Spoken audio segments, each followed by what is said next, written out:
ఈ దేశంలో ఏ ధర్మం మమ్మల్ని మనుషులుగా చూడడానికి నిరాకరించింది? ఏ ధర్మం మమ్మల్ని అవమానించబడి తీసుకొచ్చింది? ఏ ధర్మం మమ్మల్ని ఈ దేశంలో అంటరాని వాళ్ళగా తయారు చేసింది? ఏ ధర్మం మమ్మల్ని ఊరికి దూరంగా నెట్టేసింది? ఏ ధర్మం అంబేద్కర్ కూడా ఒక ఇల్లు కిరాయి తీసుకుంటే దళితుడని తెలిసినాక ఊరికి దూరంగా నెట్టేసింది? ఏ ధర్మం బాబు జగజ్జీవన్ రాము ఒక దేవాలయానికి వెళ్తే ఆ దేవాలయానికి వెళ్లకుండా నిరాకరించింది? ఏ ధర్మం ఈ మా గవాయి మీద దాడి చేయడానికి ప్రోత్సహించింది? ఏ ధర్మం మాకు స్వేచ్ఛ లేకుండా చేసింది? ఏ ధర్మం మమ్మల్ని పశువుల కంటే హీనంగా చూసింది? ధర్మాల గురించి మాట్లాడితే మరి ఏ ధర్మం? సనాతన ధర్మంలో లోపాలు లేవు, ఓకే మంచిదే. హిందూ ధర్మంలో లోపాలు లేవు, ఓకే మంచిదే. మరి ఎవరి ధర్మంలో మమ్మల్ని మనుషులుగా చూడలేదు? సనాతన ధర్మంలో లోపాలు లేవు, ఓకే మీరు చెప్పేది మేము వింటాం, సరే మంచిది. హిందూ ధర్మంలో వివక్షత లేదు, అందరు సమానమే, ఓకే మంచిది. మరి ఏ ధర్మం మమ్మల్ని మనుషులుగా చూస్తలేదు? ఏ ధర్మం మమ్మల్ని పశువుల కంటే హీనంగా చూసింది? ఏ ధర్మం మమ్మల్ని మనుషులుగా చూడడానికి నిరాకరిస్తున్నది? ఏ ధర్మం మమ్మల్ని దాడి చేస్తున్నది? ఏ ధర్మం మమ్మల్ని ప్రేమిస్తే సంపే ప్రయత్నం తీసుకొచ్చింది? ఇది తెలుసండి. సనాతన ధర్మం గొప్పదంటే ఆ గొప్పదని నేను కూడా ఒప్పుకుంటా. హిందూ ధర్మం గొప్పదంటే ఆ గొప్పదని నేను కూడా ఒప్పుకుంటా. మరి సనాతన ధర్మం గొప్పదైనప్పుడు, హిందూ ధర్మం గొప్పదైనప్పుడు మేము ఎట్లా అంటాను వాళ్ళైనా ఈ దేశంలో? మేము ఎలా అంటాను వాళ్ళైనా ఈ దేశంలో? మేము ఎలా పశువుల కంటే చూడబడ్డాం? ఎలా పశువుల కంటే చూడబడ్డాం? ఎవరు మమ్మల్ని చేసింది? పశువుల కంటే హీనంగా చూసిన వ్యవస్థ ఎవరిది? ఏ ధర్మం పశువుల కంటే హీనంగా చూసింది? ఏ ధర్మం మమ్మల్ని మనుషులను చూడని నిరాకరిస్తున్నది? ఏ ధర్మం మమ్మల్ని చిన్న చూపు చూస్తున్నది? ఏ ధర్మం మమ్మల్ని అందరితో సమానంగా చూడలేకుండా పోయింది? తేల్చాల్సిన అవసరం ఉన్నది, తేల్చాల్సిన అవసరం ఉన్నది. హిందూ ధర్మ రక్షకులారా, అందరం హిందువులు అవుతే వివక్షత ఉండదని చెప్పండి. సనాతన ధర్మ రక్షకులారా, అందరూ సమానం అవుతే అసమానతలు ఉన్నాయని చెప్పండి. అసమానతలు జరిగిన కాడ, దాడులు జరిగిన కాడ, హత్యలు జరిగిన కాడ, అత్యాచారాలు జరిగిన కాడ, ప్రేమిస్తే పెళ్లి చేసుకునే కాడ, సంపదమన్న కాడ ఇది తప్పు అని చెప్పి రోడ్డు మీదకి రండి. రోడ్డు మీదకి రండి. మేము రోడ్డు మీదకి వచ్చాం. లేదా మేము దాడులను సమర్థిస్తామని చెప్పి రోడ్డు మీదకి రండి, మాకు అభ్యంతరం లేదు. మా స్వేచ్ఛని గుర్తించడానికైనా రోడ్డు మీదకి రండి. మా స్వేచ్ఛను గుర్తించడానికైనా రోడ్డు మీదకి రండి. లేదా మేము దాడులు చేస్తాం, మాకు రాజ్యాంగం వర్తించదు, మాకు చట్టాలు వర్తించవు, మా విశ్వాసాల ప్రకారం మేము దాడులు చేస్తామని రోడ్డు మీదకి రండి, మాకు అభ్యంతరం లేదు. నేను అంటున్నా, ఈ దేశభక్తులు ఎవరు? ఈ దేశంలో దేశభక్తులు ఎవరు? నేను అంటున్నా, ఎవరైతే డాక్టర్ బాబాసాహెబ్ అంబేద్కర్ రాష్ట్ర రాజ్యాంగాన్ని 100% గౌరవిస్తారో కావాలే ఈ దేశభక్తులు. ముందుగా నా హృదయపూర్వక నమస్కారాలు. ప్రజలారా, పాత్రికేయ మిత్రులారా, ఈ సభకు సహకరించిన పోలీస్ యంత్రాంగ పెద్దలారా, సోదరులారా,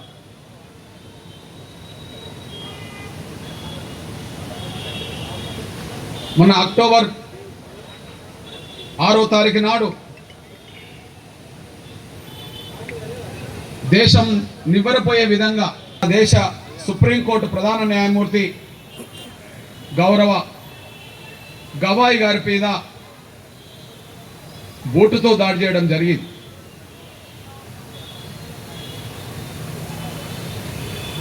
ఆ దాడి సంకేతం,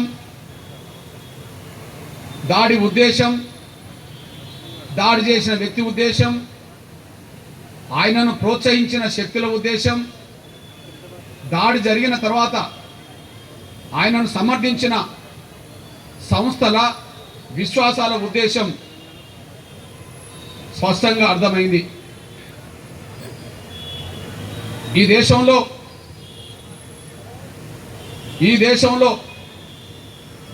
డాక్టర్ బాబాసాహెబ్ అంబేద్కర్ సాధించిన రిజర్వేషన్ల ఫలాలు అనుభవిస్తూ డాక్టర్ బాబు జగజ్జీవన్ రామ్ బతికినంతకాలం అమలు చేసిన రిజర్వేషన్లు అమలు చేస్తూ మీరు ఏ స్థాయినా ఎదగవచ్చునేమో, కానీ ఏ స్థాయికి ఎదిగినా మా చేతిలో మీకు అవమానాలు తప్పవు అని చెప్పి,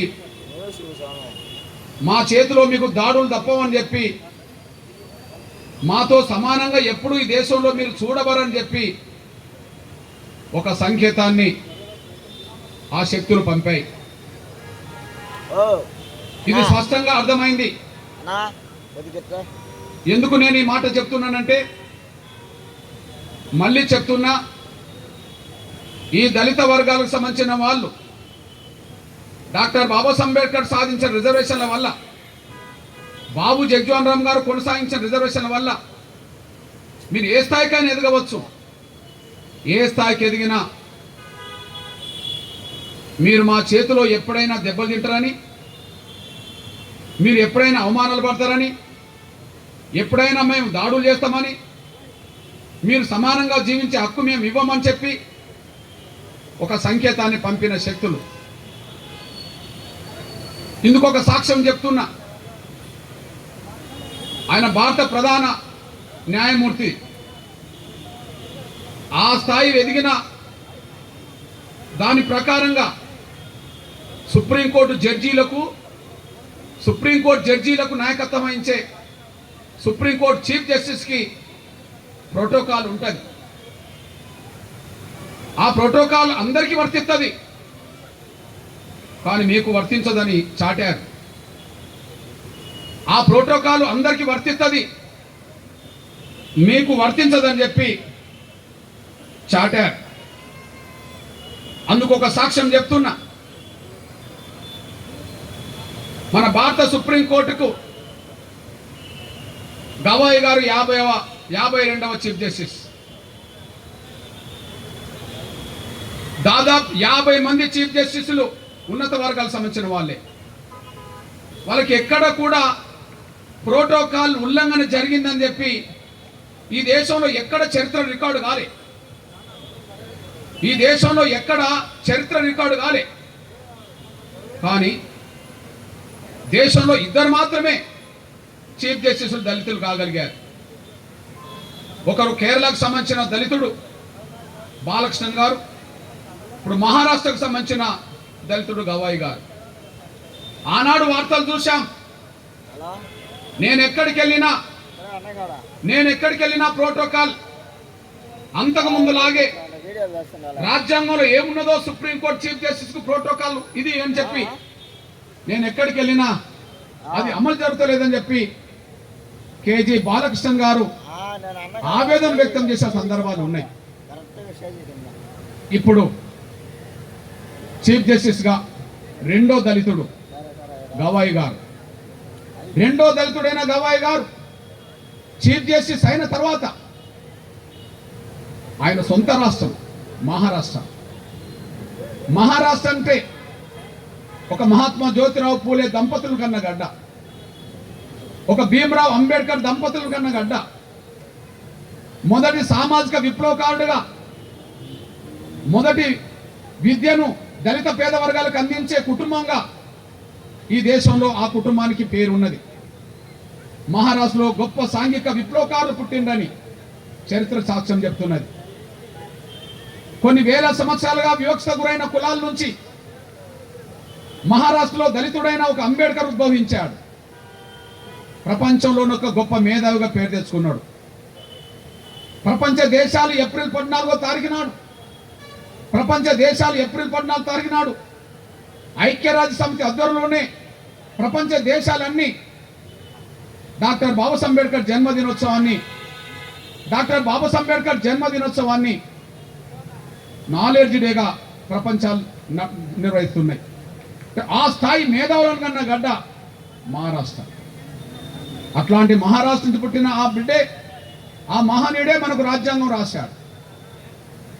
కానీ ఆయన ఉన్నత చదువుకున్న తర్వాత కూడా ఆయన వచ్చి ఉద్యోగం చేసే కాడ, ఆయన పనిచేస్తున్న కాడ, ఆయన వచ్చి ఉద్యోగం చేస్తున్న కాడ, ఆయన పనిచేస్తున్న కాడ, ఆయన న్యాయవాద వృత్తి చేస్తున్న సందర్భంగా కూడా తోటి ఉద్యోగస్తులు కూడా ఆయనకు మంచినీళ్ళు ఇవ్వడానికి, అదే సమయంలో దళితుడని పేరు చెప్తే ఆయన ఉన్న ఇల్లును కూడా ఖాళీ చేయించడానికి అవమానించిన చరిత్ర అంబేద్కర్ కూడా అవమానించబడ్డాడు. డాక్టర్ బాబు జగ్జీవన్ రామ్ ఒక దేవాలయానికి వెళితే ఆ దేవాలయం కాడ నిరాకరణ జరిగిందని చెప్పి ఆయన రోడ్డు మీద ఉద్యమం చేసే కాడికి వచ్చేసింది. అంటే గొప్ప గొప్ప మహనీయులు కూడా ఈ దేశ కుల వ్యవస్థలో ఇంకా వాళ్ళు ఏ స్థాయికి ఎదిగినా వాళ్ళు స్వయం కృషితో ఏ స్థాయికి ఎదిగినా వాళ్ళకు అవమానాలు తప్పట్లేదు అనడానికి సాక్ష్యాలు నాటి నుంచి కనిపిస్తూనే ఉన్నాయి. ఇప్పుడు నేడు గవాయి కూడా గదే కనిపించింది. గవాయి గారి సొంత రాష్ట్రం మహారాష్ట్ర. చీఫ్ జస్టిస్ అయిన తర్వాత మొదటిసారి మహారాష్ట్ర గడ్డ మీదకి మహారాష్ట్ర రాజధాని ముంబైకి వెళ్ళాడు. ముంబైకి వెళితే ఆయన మొదటిసారి వెళ్ళినప్పుడు అక్కడ ప్రోటోకాల్ ఎవరు అమలు చేయలే. అక్కడ చీఫ్ జస్టిస్ వచ్చి అక్కడ దేశంలో చీఫ్ జస్టిస్ వచ్చి ఆడ ముంబైలో అడుగు పెడితే ఆడ చీఫ్ సెక్రటరీకి వచ్చి స్వాగతించలే, ఆడ డీజీపీ వచ్చి స్వాగతించలే, ఆడ ముంబై పోలీస్ కమిషనర్ కూడా స్వాగతించలే, ఆడ చీఫ్ సెక్రటరీ వచ్చి స్వాగతించలే, ఆడ డీజీపీ వచ్చి కూడా స్వాగతించలే. భారత రాజ్యాంగ నిర్మాత గడ్డ మహారాష్ట్ర గడ్డ. ఆ మహారాష్ట్ర పుట్టిన మరో దళిత బిడ్డే చీఫ్ జస్టిస్ అయి కూర్చున్నాడు. ఆయన మొదటిసారి వస్తే ప్రోటోకాల్ అమలు జరగలేదని ఆయనే ఆవేదన వ్యక్తం చేశాడు. సీజేఐకి ఇచ్చే గౌరవం ఇదేనా? ఇంతకు ముందు వర్తింపజేసిన ఆ ప్రోటోకాల్ నాకెందుకు వర్తించట్లేదు అని చెప్పి నేను ప్రశ్నిస్తున్నా. మీ విఘ్నతకే వదిలేస్తున్నా అని చెప్పి మాట్లాడాడు. దీన్ని బట్టి చీఫ్ జస్టిస్ దళితుడు కాబట్టి నువ్వు చీఫ్ జస్టిస్ అవుతుంది, మేము వచ్చి మీకు స్వాగతం పలకాలని చెప్పి ఉన్నత పోలీస్ అధికారులు, పోలీసు వ్యవస్థ అంతా, చీఫ్ సెక్రటరీతో పాటు ఉన్నత అధికారులందరూ ప్రోటోకాల్ ఉల్లంఘించి ఆయనను అవమానించారు. మాకు అవమానాలు తప్పవు అనడానికి సాక్ష్యం నాటి నుంచి నేటి వరకు కొనసాగుతూనే ఉన్నది. అదే సమయంలో ఈయన కమిట్మెంట్ చాలా గొప్పది, ఈయన వ్యక్తిత్వం ఏంటిది, ఈయన కుటుంబ నేపథ్యం ఏంటిది, దీన్ని మనం అర్థం చేసుకోవాల్సిన అవసరం ఉన్నది. గవాయి గారి కుటుంబ నేపథ్యం ఏంటిది, ఆయన వ్యక్తిత్వం ఏంటిది, ఆయన కమిట్మెంట్ ఏంటిది, ఒక్కసారి మీ దృష్టికి తీసుకొస్తున్నాను నేను. గవాయి గారి తండ్రి ఆయన పేరు కూడా గవాయే. డాక్టర్ బాబాసాహెబ్ అంబేద్కర్ ఆయన బౌద్ధ మతం స్వీకరిస్తున్న రోజు, లక్షలాది మంది స్వీకరిస్తున్న సందర్భంగా ఇప్పుడు గవాయి గారి తండ్రి అయిన ఆనాటి గవాయి ఆయన కూడా బౌద్ధ మతం స్వీకరించాడు. అప్పుడు ఆయన వయసు 25 సంవత్సరాలు. అంటే డాక్టర్ బాబాసాహెబ్ అంబేద్కర్ని అనుసరిస్తారని, ఆయన మాటలకు విలువనిస్తారని ఆ కుటుంబం వాళ్ళ తండ్రి నుంచే సాక్ష్యం చెప్పేసింది. అంతేకాదు, డాక్టర్ బాబాసాహెబ్ అంబేద్కర్ ఒక రాజకీయ పార్టీ ఆయన చనిపోవడానికంటే ముందు పెట్టాడు, అదే ఆర్పిఐకి కొంతకాలం గవాయి గారు కూడా నాయకత్వం వహించాడు. అంటే అంబేద్కర్ ఆశయాలను కొనసాగించే విషయంలో వాళ్ళ తండ్రి ఎంత ముందుకెళ్ళిండో ఆయన పెట్టిన పార్టీకి నాయకత్వం వహించడమే సాక్ష్యంగా నిలబడ్డది. అట్లాంటి కమిట్మెంట్ కుటుంబం నుంచి పుట్టిన గవాయి గారు చాలా పేదరికం, బాధలు, అవమానాలు పడుతూ కష్టపడి చదివి ఒక ఈ దేశ ఉన్నత స్థాయికి ఎదిగి దేశ సుప్రీంకోర్టు ప్రధాన కార్యదర్శిగా వచ్చేశాడు. ఇక్కడ మీ దృష్టికి ఒక విషయం తీసుకొస్తున్నా, ఈయన ఎంత కమిట్మెంటో చెప్తున్నా నేను. ఎస్సీల పట్ల బలహీన వర్గాల పట్ల ఆయన కమిట్మెంట్ ఏందో సాక్ష్యం చెప్పేసింది. 50 మంది చీఫ్ జస్టిస్ చేయని పని, మొదటిసారి దళితుడైన సాహసం చేయలేని పని. ఎవరు మొదటిసారి దళితుడు చీఫ్ జస్టిస్ అయింది? బాలకృష్ణన్ గారు. 50 మంది ఇతర వర్గాలకు సంబంధించిన వాళ్ళు, అందరూ ఉన్నత వర్గాలకు సంబంధించిన వాళ్ళే. ఇక్కడ 50 మంది ఉన్నత వర్గాల చీఫ్ జస్టిస్ తీసుకొని నిర్ణయం, మొదటిసారి దళితుడైన బాలకృష్ణన్ గారు కూడా తీసుకొని నిర్ణయం, ధైర్యం చేయని నిర్ణయం చీఫ్ జస్టిస్ అయిన తర్వాత గవాయి గారు తీసుకున్నారు. అదేంటంటే సుప్రీంకోర్టులో కొన్ని ఉద్యోగాలకు రాజ్యాంగం ఏర్పడ్డ కాన్ నుంచి ఈ రోజు వరకు, అంటే గవాయి గారు చీఫ్ జస్టిస్ అయ్యేంత వరకు కొన్ని రకాలుగా నాన్ జ్యుడిషియల్ ఉద్యోగాలకు ఎస్సీలకు కానీ ఎస్సీలకు కానీ బీసీలకు కానీ రిజర్వేషన్లు లేవు. ఇప్పటి వరకు రిజర్వేషన్ లేవు. గవాయి గారు చీఫ్ జస్టిస్ అయ్యేంత వరకు అంటే 50 మంది చీఫ్ జస్టిస్లు అక్కడ రిజర్వేషన్ అమలు చేయలే. దళితుడైన బాలకృష్ణన్ గారు కూడా ధైర్యం చేయలే. కానీ తండ్రి నుంచి వచ్చిన వారసత్వం కదా అంబేద్కర్ దృక్పథం, ఆయన కమిట్మెంట్ కదా ఈయనకున్నది. అట్లాంటి పరిస్థితిలో ఆయన రావడంతోనే చీఫ్ జస్టిస్ అయిన వెంటనే మొదటి నిర్ణయమే సుప్రీంకోర్టు పరిధిలో నాన్ జ్యుడిషియల్లో ఎస్సీలకు ఎస్టీలకు బీసీలకు రిజర్వేషన్ అమలు చేశారు. ఎస్సీలకు బీసీలకు రిజర్వేషన్ అమలు చేశారు. ఇది ఆయన కమిట్మెంట్కు నిదర్శనం. అంటే ఏ చీఫ్ జస్టిస్ చేయలేని పని, మొదటి దళితుడైన చీఫ్ జస్టిస్ కూడా చేయలేని పని గవాయి గారు ఎస్సీలకు బీసీలకు రిజర్వేషన్ అమలు చేశారు. ఇక్కడ చాలా పత్రికలు ఎస్సీ ఎస్టీలకు రిజర్వేషన్ అమలు చేసిందని చెప్పి రాసినాయి. నేను మొదటిసారి ఇక్కడ పెద్దలు చీఫ్ జస్టిస్గా ప్రమాణ స్వీకారం చేసినాక హైదరాబాద్ వచ్చినప్పుడు నేను ఆయనను కలిశాను. మా సోదరులు మట్టా జయకర్ గారు నేను కలిసి ఆయనను కలిశాం. నేను శాల్వా కప్పుతూ గవాయి గారికి శాల్వా కప్పుతూ నేను అభినందన చెప్పాను. సార్, ఎవరు చేయలేని పని డాక్టర్ బాబాసాహెబ్ అంబేద్కర్ తర్వాత మీరే చేశారు సార్, మీరున్న చోట రిజర్వేషన్ అమలు చేశారు ఎస్సీ ఎస్టీలకు అంటే, కృష్ణ నేను ఎస్సీ ఎస్టీలకే కాదు ఎస్సీలకు బీసీలకు కూడా రిజర్వేషన్ అమలు చేసిందని చెప్పాడు అతను. అంటే దీన్ని బట్టి ఆయన కమిట్మెంటు మన ఎస్సీ ఎస్టీ బీసీ బలహీన వర్గాల పక్షాన ఏ స్థాయిలో ఉన్నదో నిరూపణ జరిగింది. ఇక మూడో కమిట్మెంట్, ఈ మధ్యలో ఒక 2 దశాబ్దాలుగా ఒక ట్రెండ్ బయలుదేరింది. డాక్టర్ బాబాసాహెబ్ అంబేద్కర్ను అత్యంత గౌరవించేవాళ్ళు, డాక్టర్ బాబాసాహెబ్ అంబేద్కర్ను అత్యంత ప్రేమించేవాళ్ళు, ఆయన ఆశయాలకు అనుగుణంగా కట్టుబడమని చెప్పడానికి ఉన్నత విద్యావంతులు కానీ ఉద్యమకారులు కానీ సామాజిక విప్లవకారులు కానీ ఎవరైనా సరే ఎదురుగా మిత్రులు కనిపించినప్పుడు నమస్కారం పెట్టకుండా జై భీమ్ అంటుంటాం. ఇట్లాంటి పరిస్థితిలో చీఫ్ జస్టిస్గా ప్రమాణ స్వీకారం చేసిన వెంటనే కలవడానికి వచ్చిన లాయర్లతో, కలవడానికి వచ్చిన జడ్జీలతో ఆయన ప్రతి నమస్కారం పెట్టలే, ప్రతి ఒక్కరికి జై భీమ్ అనుకుంటూ పోయిన అతను సుప్రీంకోర్టు ప్రాంగణంలో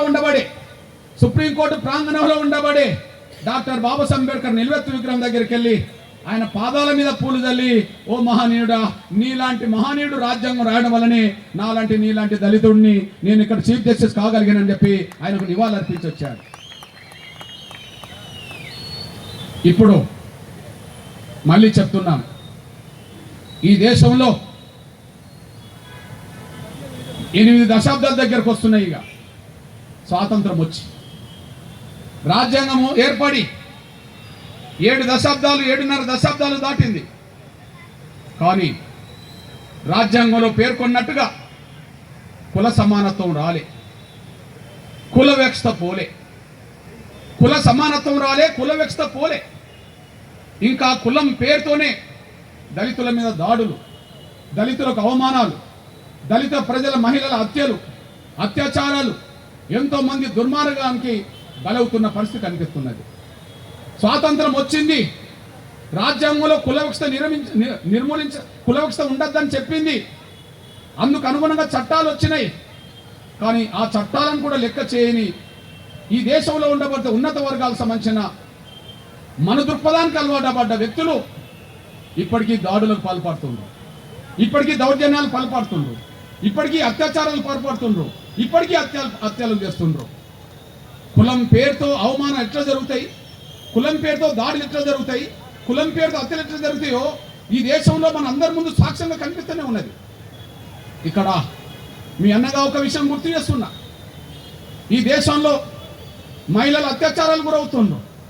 అందులో గణాంకాలు తీస్తే ఒక దళిత వర్గాల మహిళలే 175% అత్యాచారాలు గురవుతున్నట్టుగా గణాంకాలు చెప్తున్నాయి.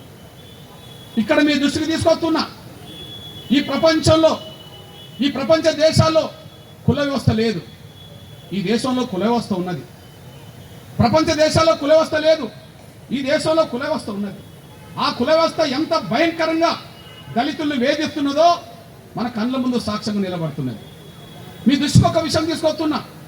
భారతదేశ గడ్డ అవతల ప్రపంచ దేశాల్లో ఎవరిని ప్రేమించి పెళ్లి చేసుకుంటారు, ఎవరైనా ప్రేమించి పెళ్లి చేసుకుంటారు.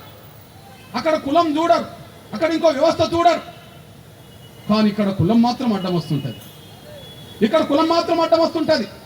మా కులం బిడ్డను ప్రేమించి పెళ్లి చేసుకుంటావా అని చెప్పి, మా కులం బిడ్డను నువ్వు ప్రేమించి పెళ్లి చేసుకుంటావా అని చెప్పి మిర్యాలగూడలో నా తమ్ముణ్ణి ఎవరిని ప్రణయ్ని దారుణంగా హత్య చేశారు. ప్రపంచ దేశాల్లో ఎక్కడన్నా నువ్వు పలానా అమ్మాయిని ప్రేమించి పెళ్లి చేసుకున్నావని చెప్పి ఒక దౌర్జన్యం చేసిన సంఘటన వార్త, ఒక దాడులు చేసిన వార్త, ఒక హత్య చేసిన వార్త ప్రపంచ దేశాలు ఎక్కడైనా చూస్తామా? ఈ దేశంలో చూస్తాం. ఈ దేశంలో దళిత వర్గాల బిడ్డలు ఇతర వర్గాల బిడ్డలను ప్రేమించి పెళ్లి చేసుకోవాలంటే ముందు సావుకు సిద్ధపడాల్సి వస్తాను. ఇది కళ్ళ ముందు కనిపిస్తున్న సత్యం. ఈ ప్రపంచంలో ఎక్కలేని ఒక దుర్మార్గమైన వ్యవస్థ ఈ దేశంలో ఉన్నది. అంతేకాదు ఈ ప్రపంచ దేశాల్లో ఇక్కడ రాజస్థాన్లో ఒక దళిత బిడ్డ ఇంద్రకుమార్ మేఘవాల్, రాజస్థాన్లో ఇంద్రకుమార్ మేఘవాల్ ఒక 4వ తరగతి చదువుకున్న బిడ్డ అందరూ తాగే నీళ్ల దగ్గరికి వెళ్ళి ఆ కుండలో నీళ్లు ముంచుకుంటే ఆ టీచరే దారుణంగా కొట్టి చంపిన సంఘటన. ఈ ప్రపంచంలో అలాంటి వార్తలు ఎక్కడన్నా చూస్తామా? ఈ ప్రపంచ దేశాలు ఎక్కడన్నా అలాంటి వార్తలు చూస్తామా? ఒక దళిత బిడ్డ తనకు తెలియదు నేను ఈ మంచి నీళ్లు ఈ కుండ ముట్టుకుంటే నన్ను చంపుతాననే విషయం ఆ బిడ్డకు తెలియదు. కానీ ఆ బిడ్డ దారుణంగా హత్య గురైంది. ఈ దేశంలో అట్లా కాటేస్తున్నది. ఒక దగ్గర మనకు ఒక సైనికుడు పాకిస్తాన్ దేశంలో పట్టుబడ్డాడు. ఆయన పేరు అభినవ్కి ఏమున్నది? బలంగా మీసాలు ఉన్నాయి, చాలా ధైర్యవంతుడే ఉన్నది. అట్లాంటి రాజస్థాన్లో ఒక తమ్ముడు మీసాలు పెంచుకుంటే నువ్వు మీసాలు కట్ చేస్తావా లేదా, మీసాలు తీసేసుకుంటావా లేదా, మా ముందు నువ్వు మీసాలు మెలేసి తిరుగుతావా అని చెప్తే నేను మీసాలు తీయలేను అని అంటే ఆయనను తీసుకెళ్లి దారుణంగా పొడిచి చంపేశారు. అంటే అందరిలాగా ఆ విధంగా కూడా మేము బతికే స్వేచ్ఛ లేదు. ఒక దిక్కు పెళ్లి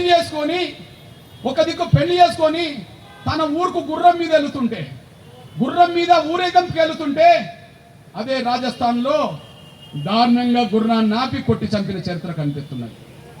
ఏంటిది ఇది దేశంలో? ఇంకా స్వేచ్ఛ ఇంకా దళితులకు రాలే. హక్కులు అన్ని వచ్చినాయని ఎవరన్నా భావించుకుంటే అది తప్పు. ఆత్మగౌరవం దెబ్బతీసే శక్తులు ఇప్పటికీ ఉన్నాయి. ఇప్పుడు కూడా ఫలాని దేవాలయంలోకి దళితులు రానివ్వట్లేదని చెప్పి వార్తలు చూస్తూనే ఉన్నాం. ఫలాని దేవాలయంలోకి ఇంకా మమ్మల్ని రానిస్తలేని చెప్పి వార్తలు చూస్తూనే ఉన్నాం. రావద్దని చెప్పే వార్తలు మనం చూస్తూనే ఉన్నాం. ఇంకా కాటేస్తున్న వ్యవస్థ కనిపిస్తున్నది. అంతేకాదు కుల వ్యవస్థ ఎంత పెరుగుతున్నదో, రాజ్యాంగంలో ఉన్న చట్టాల్లో ఉన్న వ్యవస్థ వద్దనున్నా కూడా కుల వ్యవస్థ ఎంత పెరుగుతున్నదో ఈ మధ్యలో సాక్ష్యం కనిపిస్తున్నది. కరీంనగర్లో ఒక బోర్డు పెట్టేశారు. ఇంటికే ఒక బోర్డు పెట్టేశారు. ఇది హిందువులకు మాత్రమే, ఎస్సీ ఎస్టీలకు కాదు అని చెప్పి. ఇది హిందువులకు మాత్రమే, ఎస్సీ ఎస్టీలకు కాదని చెప్పి అక్కడ బోర్డు పెట్టారు. బోర్డు పెట్టిన వాళ్ళ మీద ఇప్పుడు కేసు మాత్రం నమోదైంది. అంటే ఎటుపోతుంది వ్యవస్థ? ఈ దేశంలో హిందువులందరూ సమానమే అవుతే, ఈ దేశంలో హిందువులందరూ సమానంగా మేము కోరుకుంటుంటే, మరి హిందువులందరూ సమానం అవుతే అందరికి ఉండబడే స్వేచ్ఛ దళితులకు మాత్రం ఎందుకు లేకుండా పోయింది? అందరికి ఉండబడే హక్కులు, ఆత్మగౌరవం ఎందుకు దెబ్బతీసే కుట్రలు చేస్తున్నారనే విషయాన్ని అర్థం చేసుకోవాల్సిన అవసరం ఉన్నది. ఈ నేపథ్యంలో మళ్ళీ మీ దృష్టికి తీసుకొస్తున్నా. నేను ఇప్పుడు గవాయి గారి మీద జరిగిన దాడి గురించి మాట్లాడుకుందాం. ఆ దాడి జరిగి ఇంకొక 5 రోజులకు, నెల రోజులు, అంటే 25 రోజులు అవుతుంది. ఆ దాడి జరిగిన తర్వాత దేశం ఖండించగలిగింది. దేశంలో ఉండబడే మేధావర్గంతో ఖండించగలిగింది. ఈ రెండు విషయాలు స్పష్టం. దేశం ఖండించగలిగింది, దేశంలో ఉండబడే మేధావులందరూ ఖండించగలిగినరు, ఇది వాస్తవం. కానీ దేశం ఖండించిన మేధావర్గం ఇది దుర్మార్గం అన్నా దాడి చేసిన వ్యక్తిని అరెస్ట్ చేయడంలో పోలీసు వ్యవస్థ ఇంకా ముందుకు రాలే. పోలీసులు కేసు పెట్టలే. ఢిల్లీ పోలీస్ యంత్రాంగం ఇప్పటికీ కేసు పెట్టలే. ఢిల్లీ పోలీస్ యంత్రాంగం ఇప్పటికీ కేసు పెట్టలే. రెండోది, ఇప్పటికీ కనీసం మానవ హక్కుల కమిషన్ కనీసం ఆ కేసును ఒక సుమోటగా తీసుకోలే. మానవ హక్కుల కమిషన్ ఒక సుమోట కూడా తీసుకోలే. మూడోది, సుప్రీంకోర్టులోనే బూటుతో దాడి చేస్తే, సుప్రీంకోర్టులోనే చీఫ్ జస్టిస్ బూటుతో దాడి చేస్తే సుప్రీంకోర్టు కూడా ఇంతవరకు ఒక కేసు నమోదు చేయలేదు. సుప్రీంకోర్టులో కోర్టు ఉల్లంఘన కేసు కూడా నమోదు చేయలేదు. మీ దృష్టికి తీసుకొస్తున్నా, కోర్టు విచారణ జరుగుతున్న సమయంలో ఎవరన్నా నినాదం ఇచ్చినా కోర్టు దిక్కన్న కేసు నమోదవుతుంది.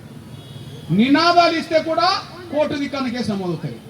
సుప్రీంకోర్టులో విచారణ జరుగుతున్నప్పుడు ఆ కోర్టు ప్రాంగణంలో విచారణ జరుగుతున్న ప్రాంగణంలో ఎవరన్నా సిగరెట్ తీసుకొని కాల్చగలుగుతారా? అది నిషేధం కదా. అట్లా కాల్స్తే కోర్టు మౌనంగా చూస్తుందా? కోర్టు ఉల్లంఘన కేసు పెడుతుంది కదా. అసలు విచారణ జరుగుతున్నప్పుడు సెల్ ఫోన్ మోగుతుందా? సెల్ ఫోన్ మోగినా కూడా కోర్టు ఉల్లంఘన జరిగినట్టు కదా. కేసులు పెట్టిన సందర్భాలు ఉన్నాయి కదా. మరి నినాదాలు ఇస్తేనే కోర్టు దిక్కన్న కేసు పెట్టే వ్యవస్థ న్యాయ వ్యవస్థ అవుతే, మరి సుప్రీంకోర్టు చీఫ్ జస్టిస్ మీదనే బూటుతో దాడి చేస్తే న్యాయ వ్యవస్థ తీసుకోకపోవడానికి కారణం ఏంది? ఈ ప్రశ్నలకు జవాబు దొరకాల్సిన బాధ్యత ఉన్నది. ఈ విషయంలో మీ అన్నగా ఒక విషయం గుర్తు చేస్తున్నా. ముందుగా ఒక విషయం చెప్తున్నా, దేశం యావత్తు ఖండించింది. ఈ సంఘటన తర్వాత దేశం యావత్తు ఖండించింది. ఇగో దాడి జరిగిన రోజు గౌరవ దేశ ప్రధానమంత్రి నరేంద్ర మోడీ గారు తీవ్రంగా ఖండించాడు. జస్టిస్ గవాయికి ప్రధాని మోదీ ఫోన్, ఈ ఘటన ప్రతి ఒక్క భారతీయుడి ఆగ్రహానికి గురి చేసిందని వ్యాఖ్యానించాడు. ఈ దాడిని దేశ ప్రజలందరూ ఖండించదగ్గదని చెప్పేశారు. ఇట్లాంటి దాడులకు భారతదేశం అంగీకరించదని చెప్పేశారు. భారత ప్రధానమంత్రి గౌరవ నరేంద్ర మోడీ గారే ఈ ఘటన ప్రతి ఒక్క భారతీయుడి ఆగ్రహానికి గురి చేసిన ఘటనగా చెప్పేశాడు కదా. 140 కోట్ల మంది ప్రజల ఆగ్రహానికి గురి చేసిన సంఘటన మీద కేసు ఎందుకు పెట్టాలి? కేసు ఎందుకు నమోదు కాలే? అదే సమయంలో ఈ దేశ ప్రతిపక్ష పార్టీకి నాయకత్వం వహిస్తున్నది ప్రధానంగా ఇప్పుడు ముగ్గురు. టెక్నికల్ గా కాంగ్రెస్ పార్టీకి జాతీయ అధ్యక్షుడు దళితుడే మల్లికార్జున్ ఖర్గే. తను ఏమన్నాడు? ఇది రాజ్యాంగం మీద న్యాయ వ్యవస్థ మీద దాడి అన్నాడు. రాహుల్ గాంధీ గారు ఏమన్నారు? ఇది రాజ్యాంగం మీద న్యాయ వ్యవస్థ మీద దాడి అన్నారు. సోనియా గాంధీ గారు ఏమన్నారు? ఇది రాజ్యాంగం మీద దాడి అని చెప్పేసి. అంటే భారత రాజ్యాంగం మీద దాడి కదా, భారత న్యాయ వ్యవస్థ మీద దాడి కదా. మరి కేసు పెట్టమని డిమాండ్ ఎందుకు చేయలేకపోతున్నారు? కేసు పెట్టమని డిమాండ్ చేస్తూ రోడ్డు మీద ఎందుకు రాలేకుండా పోతున్నారు? ఢిల్లీ పోలీస్ యంత్రాంగం ఎవరిది? బీజేపీ ప్రభుత్వంది ఢిల్లీలో. గౌరవ నరేంద్ర మోడీ గారు ఎవరు? గౌరవ దేశ ప్రధానమంత్రి గారు. దేశానికి నాయకత్వం వహిస్తున్నాడు. దేశ ప్రధానమంత్రి గారు నాయకత్వం ఉన్న పార్టీ వల్ల ఢిల్లీలో కూడా ప్రభుత్వం ఉన్నది. కానీ ఆ ప్రభుత్వం మాత్రం కేసు పెట్టలే. ప్రతిపక్ష పార్టీ ఈ దేశంలో కాంగ్రెస్ పార్టీ ఉన్నది. అది రాజ్యాంగం మీద దాడి అని చెప్పిండ్రు, అది న్యాయ వ్యవస్థ మీద దాడి అని చెప్పిండ్రు. రాజ్యాంగం మీద న్యాయ వ్యవస్థ దాడి అని చెప్పిన సంఘటన మీద, ఆ దాడికి పాల్పడ్డ వ్యక్తి మీద ఎందుకు అరెస్ట్ చేయమని డిమాండ్ చేయలేకుండా పోతున్నారు? ఎందుకు ఒక నిరసన కార్యక్రమాన్ని కూడా పిలుపునివ్వలేదు? ఈ దాడి రాజ్యాంగం మీద కాకుండా, ఈ దాడి న్యాయ వ్యవస్థ మీద కాకుండా, నిజంగా సోనియా గాంధీ గారి కుటుంబం మీదనే ఏదైనా చిన్న దాడి జరిగింది అనుకోండి, కాంగ్రెస్ పార్టీ శ్రేణులు రోడ్డు మీదకి వచ్చేవాళ్ళు కాదా? కాంగ్రెస్ పార్టీ పిలుపు రోడ్డు మీదకి రమ్మని పిలుపునిచ్చేది కాదా? ఇది వాస్తవం కాదా? ఒక ఉదాహరణ తీసుకొస్తున్నాను. కొన్ని నెలల క్రితం సోనియా గాంధీ గారి మీద, రాహుల్ గాంధీ గారి మీద ఒక కేసు వచ్చింది. డెక్కన్ హెరాల్డ్కి సంబంధించిన దాంట్లో ఏదో అవినీతి జరిగిందని చెప్పి ఒక కేసు పడ్డది. ఆ కేసు పడ్డ రోజు కాంగ్రెస్ పార్టీ దేశానికి పిలుపునిచ్చింది. సోనియా గాంధీ గారిని వేధిస్తున్నారు, రాహుల్ గాంధీ గారిని వేధిస్తున్నారు కాబట్టి దేశ కాంగ్రెస్ పార్టీ శ్రేణులందరూ ధర్నాలు చేయండి, దీక్షలు చేయండి అని చెప్పి రోడ్డు మీద చేయించేశారు. సోనియా గాంధీ గారి మీద, రాహుల్ గాంధీ గారి మీద ఒక అవినీతి కేసు, డక్కన్ హరాడి కేసు పడితేనే కాంగ్రెస్ శ్రేణులు రోడెక్కినాయి కదా. మరి రాజ్యాంగం మీద దాడని మీరే చెప్పారు కదా, ప్రజాస్వామ్యం మీద జరిగిన దాడని మీరే చెప్పారు కదా. ఆ దాడిని ఖండిస్తూ మీరు రోడ్డు మీదకి రావాలి కదా. ఆ దాడి చేసిన వ్యక్తిని అరెస్ట్ చేయమని డిమాండ్ చేయాలి కదా. అటు డిమాండ్ చేయరు, వీళ్ళు రోడ్డు మీదకి రారు. ఇది దళితుల పట్ల ఉండబడే వాస్తవ పరిస్థితి అనే విషయం మనం మర్చిపోద్దాం ఆయన కోరుతున్నాను నేను. అంతేకాదు ఈ దేశంలో వామపక్షాలకు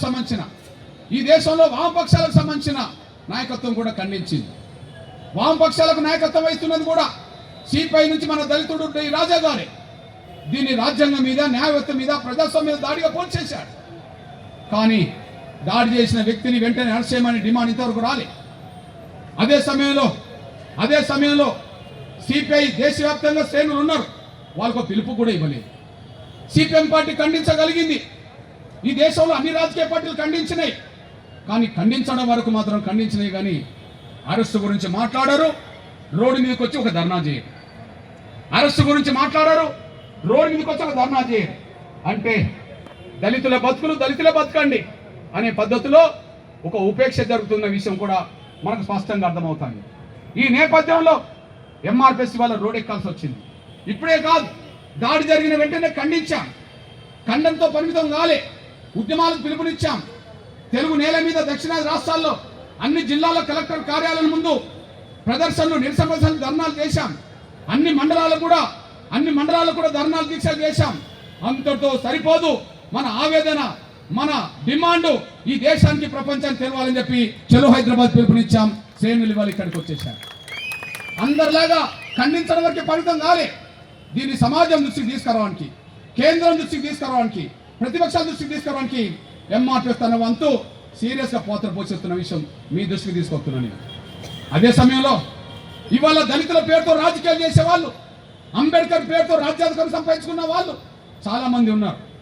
దళితుల పేరుతో రాజకీయాలు చేసేవాళ్ళు, దళితుల ఓట్లు 99% వేసుకొని రాజ్యం మీద వచ్చిన వాళ్ళు కూడా ఎందుకో మౌనంగా ఉన్నారు.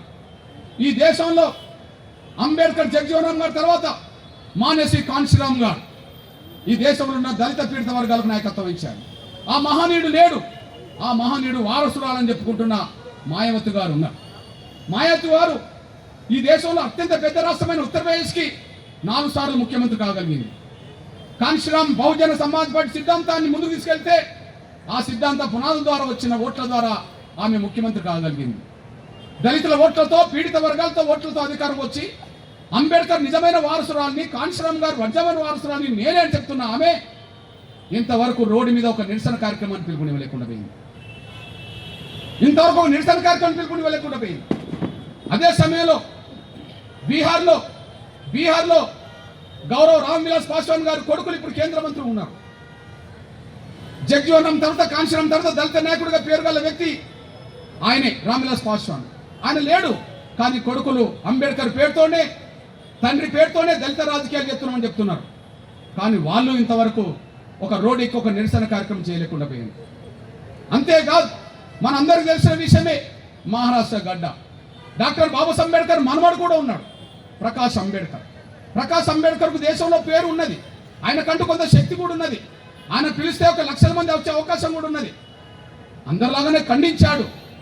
కానీ ఒక నిరసన కార్యక్రమం ఆయన సొంత రాష్ట్రంలో పుట్టిన బిడ్డ మీద, అంబేద్కర్ సాధించిన రిజర్వేషన్ల ఫలాలతో వచ్చిన ఒక బిడ్డ మీద, ఈ దేశ అత్యున్నత న్యాయవ్యవస్థకు బాధ్యత వహిస్తున్న ఒక సుప్రీంకోర్టు ప్రధాన న్యాయమూర్తి పోస్టులో ఆయనకు అవమానం జరిగితే అందరిలాగా ఖండించాడు. కానీ ఒక నిరసన కార్యక్రమానికి పిలుపునివ్వలేని పరిస్థితిలో ప్రకాష్ అంబేద్కర్ ఉన్నాడు.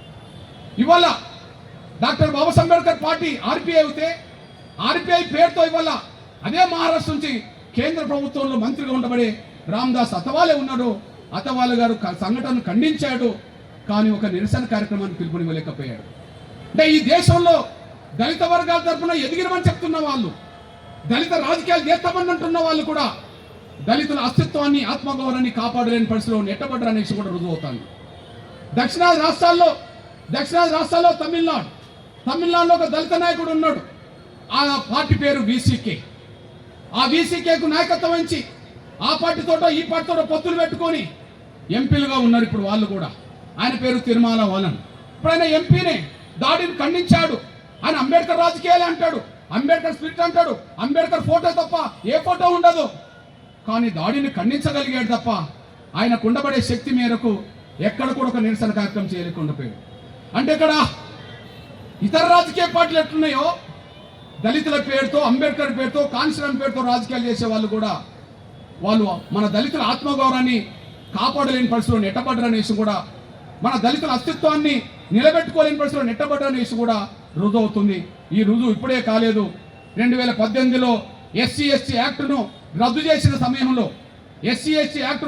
సమయంలో యాక్ట్ను తిరిగి నిలబెట్టడానికి ఈ దేశంలో ఏ రాజకీయ పార్టీలు ముందుకు రాకపోతే, దళిత రాజకీయాల పేరుతో నడుపుతున్న వాళ్ళు కూడా ముందుకు రాకపోతే 2018లో కూడా దేశం మొత్తం మీద ఎస్సీ ఎస్టీలను ఏకం చేసి ఆ చట్టాన్ని కాపాడింది.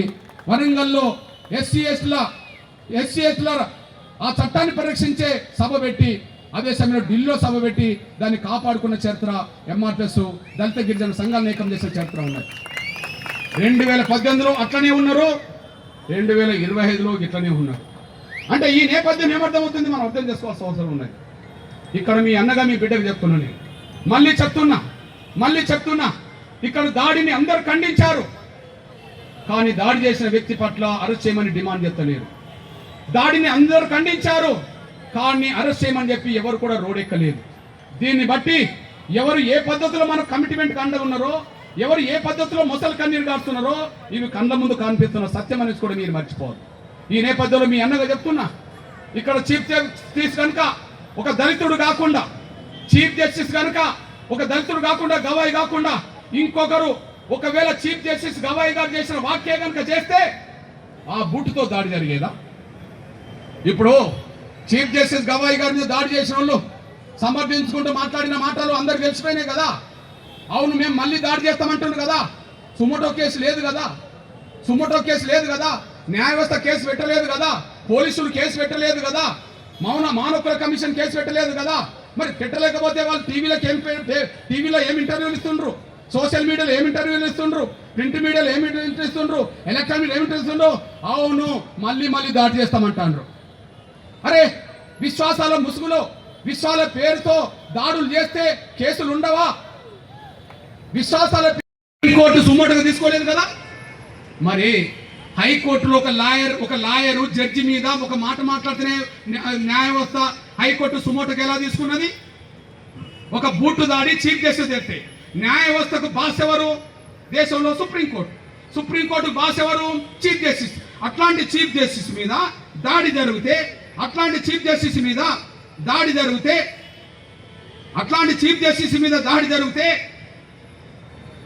న్యాయ వ్యవస్థ సుమోటో కేసు తీసుకోలే. కానీ జార్ఖండ్లో ఆ సంఘటన జరిగినాక 10 రోజులకు ఒక సంఘటన జరిగింది. జార్ఖండ్ హైకోర్టులో జడ్జికి లాయర్కి మధ్యలో వాగ్వివాదం జరిగింది. ఇగో జార్ఖండ్ హైకోర్టులో జడ్జితో వాగ్వివాదం, అనుచిత వ్యాఖ్యలు, న్యాయవాదిపై చర్యలకు ధర్మాసనం ఆదేశం. ఇక్కడ మీ అందరికీ చెప్తున్నాను, ఒక హైకోర్టు జడ్జితో ఒక లాయరు అనుచితంగా ప్రవర్తించిందంట, లేదా మాట గట్టిగా మాట్లాడిందంట. అనుచితంగా ప్రవర్తిస్తే, ఒక మాట గట్టిగా మాట్లాడితే వాగ్వివాదం జరిగితే హైకోర్టులో 5 న్యాయమూర్తులు ధర్మాసనం ఏర్పడి అర్ధగంట తిరగక ముందే ఆయన మీద సుమోటో కేసు పెట్టేశారు. అంటే మీ అన్నగా చెప్తున్నా, ఒక హైకోర్టు జడ్జితో ఒక వాగ్వివాదం దిగినందుకే ఒక హైకోర్టులో ఒక లాయర్ మీద సుమోటో కేసు పెట్టింది కదా హైకోర్టు న్యాయవ్యవస్థ.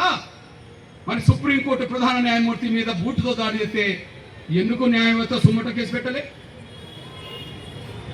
ఎక్కడన్నా అనాదస్యం కనిపిస్తే, అది పేపర్లో టీవీలో వస్తే, సమాచారం ఉంటే, ఎవరు ఫిర్యాదు చేయకపోయినా పోలీస్ యంత్రాంగం కేసు తీసుకుంటుంది కదా, సుమోటో కేసు పెడుతుంది కదా.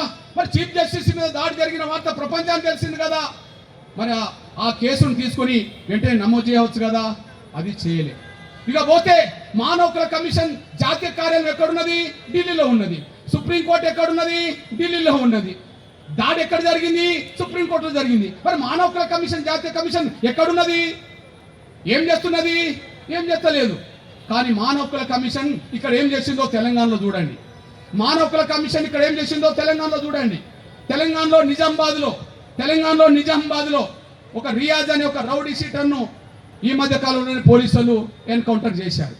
అంతకుముందు 3 రోజుల ముందే ఒక పోలీస్ కానిస్టేబుల్ను దారుణంగా చంపిండని పేపర్లో, టీవీలో వార్తలు వచ్చినాయి. కేసు నమోదైపోయింది. అతని మీద కారణాలు ఏమైనా కానీ 40 కేసులు, ఒక దశాబ్ద కాలం నుంచే ఒక 40 కేసులు ఉన్నాయి. అతని మీద కొన్ని ఏళ్లుగా రౌడీ షీటర్ కేసు నమోదైంది. ఆయన ఒక రౌడీ షీటరు, 40 కేసులో నిందితుడు. పోలీసుల్లో ఒక పోలీసు కానిస్టేబుల్ చంపాడు.